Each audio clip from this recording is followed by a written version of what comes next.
The Prime Minister backs falling house prices. The RBA says they've got further to fall. Another rate rise is still on the table. Mortgage applications are absolutely getting hammered, and Sydney has now spent 20 straight weeks with an auction clearance rate below 40%. It's been a huge week of property headlines, but there is one thing in all of this that doesn't add up. G'day folks, it is Matt Haston here. Let's cut through all of the noise and look at what's impacting Sydney's property market this week.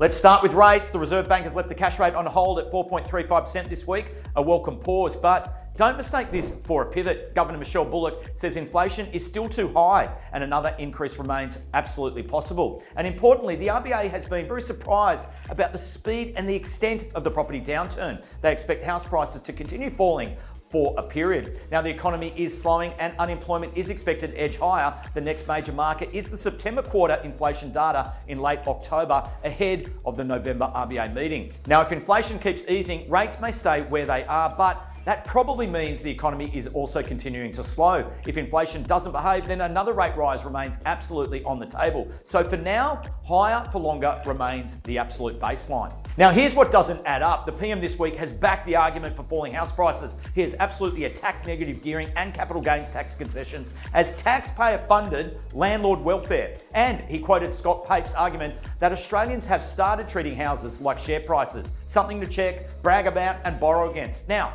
I understand the objective here. Housing is expensive. Young Australians need a pathway into home ownership. Absolutely. But the government theory seems to be this: hammer investors, remove the incentives, investors retreat, prices fall, and first home buyers flood back into the market. Well, investors have retreated. Prices, they have fallen, but where are all the first home buyers? Because the numbers tell a very different story. Westpac mortgage applications, well, they're down 20% since the budget. Investors, they're down 26%. Owner-occupiers down 18%, and NAB has reported new home loan applications are down 15% over the last 3 months. Aussie Home Loans have also reported that first home buyer applications are also down 20%. So this isn't just an investor retreat, this is an everyone is cautious market. The investors have pulled back. The first home buyers haven't flooded back into the market to replace them, and that's my issue with this approach. They've taken an absolute sledgehammer to a market that maybe needed a scalpel. And auctions continue to tell the same story. Sydney's auction clearance rate last week was just 35.85%. Now that's 20 consecutive weeks below 40%. 20 weeks. Let that sink in. I've been reporting these numbers for months now. This isn't just a temporary dip or a couple of bad weekends. This is an absolute embedded market trend. We've been operating in a fundamentally weaker market in Sydney now for around 5 months. ANZ, well, they are forecasting Sydney values to fall from peak to trough by 14.5%, the largest correction of any capital city. So let's call this market what it is. It is a genuine and significant market downturn,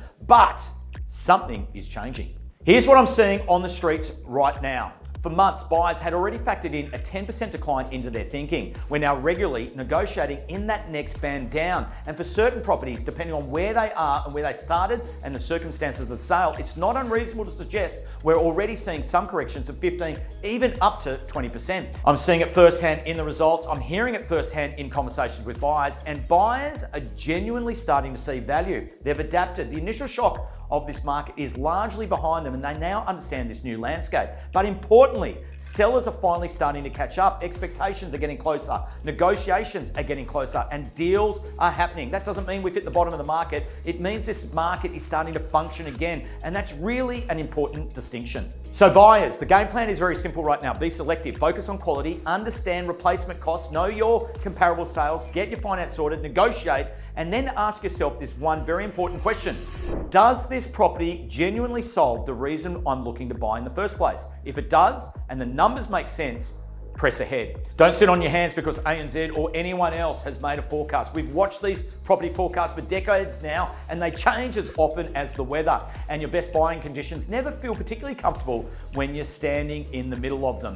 By the time everybody agrees it's a great time to buy, I'm going to tell you, you'll be too late, and the advantage will already have been lost. And sellers, if you're coming to market right now, come with genuine intent to sell, because right now, time costs money. Ignoring today's feedback in the hope of a better outcome tomorrow simply hasn't worked this year. We've seen many sellers reject today's offers and the market, they've waited, they've come back only to discover the market has fallen further. Buyers adjusted first and they adjusted hard. Sellers, they've spent the last few months trying to play catch up, and we're now finally starting to see closer alignment, and that's why deals are starting to happen. So let's look ahead, folks. The headlines remain tough, but underneath all of that, the market is moving. Buyers, they have adjusted. Sellers, they're catching up, and opportunities have certainly emerged. So stay selective, stay alert, stay informed, and make decisions that work for your life, and keep moving forward, because property really is part of life and you shouldn't put your life on hold. So thanks for watching. Take care out there, and I'll catch you all next week.